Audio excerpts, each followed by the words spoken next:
O Instituto do Legislativo Paulista, o LP, promoveu o 11º curso interdisciplinar de gestão de mandato. Esse foi o último curso desse ciclo de palestras.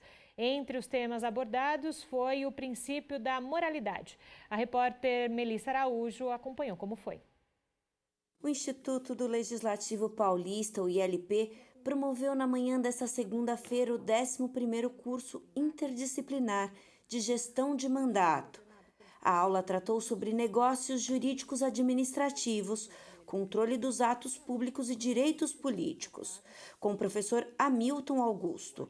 O professor Hamilton é o vice-presidente da Comissão da OAB São Paulo de Relacionamento com a Assembleia Legislativa. Esse foi o último curso desse ciclo de palestras. Vamos imaginar um assessor nível 1, assessor administrativo nível 1, que se passa por procurador ou advogado, eventualmente, de um gabinete, e toma algum ato, escreve um parecer. Quem está de fora não tem como imaginar que aquele servidor não tem competência para tal. O fato dele estar dentro do órgão, se apresentar como tal, por uma questão de aparência de investidura, o torna responsável pelo ato que ele praticou. Ele não vai conseguir nunca tentar se justificar ou se isentar de responsabilidade, alegando que o cargo dele era diferente daquele tal que ele praticou determinado ato. O princípio máximo da administração pública é o princípio da legalidade, e agente nenhum pode praticar qualquer ato se não tiver respaldado por lei. Então, essas cautelas são importantes, porque pode dar processo administrativo, pode dar demissão, pode dar ação de improbidade e até crimes funcionais. Outro tema abordado por Hamilton foi o princípio da moralidade.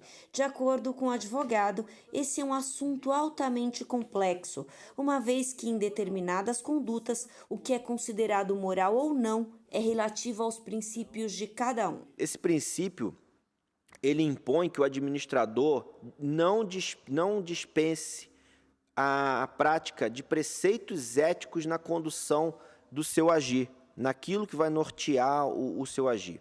Ele deve pautar a sua conduta, não só em critérios de legalidade, de conveniência e oportunidade, quando a legalidade assim permitir, né? Porque você tem a legalidade estrita, você tem a legalidade mais...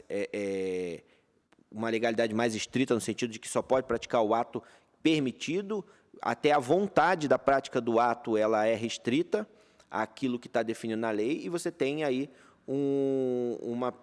umas questões de discricionariedade que a lei autoriza um mérito ali de conveniência e oportunidade da prática de determinado ato, quando principalmente estamos falando de políticas públicas. Na aula, o professor esclareceu ainda o princípio de freios e contrapeso na divisão de atribuições entre os poderes. Você está amparado aí por uma questão, né, dentro de uma questão de equilíbrio de poderes, dentro daquele princípio que fala da repartição, da separação de poderes, do princípio de freios e contrapesos, que visa ali manter um poder paralelo ao outro, sem que um se sobreponha ao outro. Um não intervém no outro. Está se discutindo muito isso recentemente, né, sobre a intervenção de um poder sobre o outro, mas esse princípio dos freios e contrapesos, a ideia básica é essa, é controle com responsabilidade, é um poder não poder se sobrepor ao outro.